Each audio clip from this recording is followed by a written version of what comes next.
সীতাকুণ্ড উপজেলা চট্টগ্রাম বিভাগের চট্টগ্রাম জেলায় অবস্থিত একটি গুরুত্বপূর্ণ উপজেলা।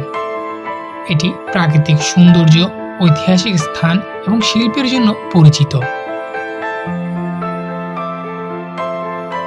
সীতাকুণ্ড উপজেলার অবস্থান 22.66 ডিগ্রি উত্তর অক্ষাংশ এবং 91.65 ডিগ্রি পূর্ব দ্রাঘিমাংশে। এর মোট আয়তন প্রায় 483.97 বর্গ কিলোমিটার। সীতাকুণ্ড উপজেলাটি 10টি ইউনিয়ন এবং 2টি পৌরসভা নিয়ে গঠিত।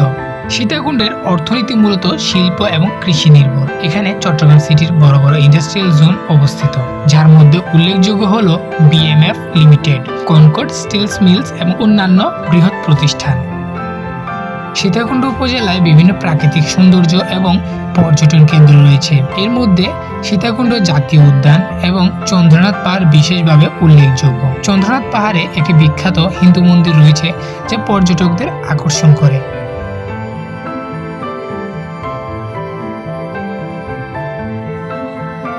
উপজেলায় বেশ কিছু বিদ্যালয়, কলেজ এবং একটি সরকারি বিশ্ববিদ্যালয় কলেজ রয়েছে। শিক্ষার হার তুলনামূলকভাবে ভালো এবং এখানকার শিক্ষার্থীরা বিভিন্ন ক্ষেত্রে সফলতা অর্জন করেছে। সীতাকুণ্ড উপজেলার জনগণ বিভিন্ন ধর্মীয় ও সাংস্কৃতিক অনুষ্ঠান পালন করেন। এখানে হিন্দু ও মুসলিম সম্প্রদায়ের মধ্যে সম্প্রীতির বন্ধন দৃঢ়। সীতাকুণ্ড উপজেলা তার প্রাকৃতিক সৌন্দর্য, শিল্প ও কৃষিভিত্তিক অর্থনীতি এবং সমৃদ্ধ সংস্কৃতির জন্য বিশেষভাবে পরিচিত। এটি চট্টগ্রাম বিভাগের একটি গুরুত্বপূর্ণ উপজেলা হিসেবে বিবেচিত হয়।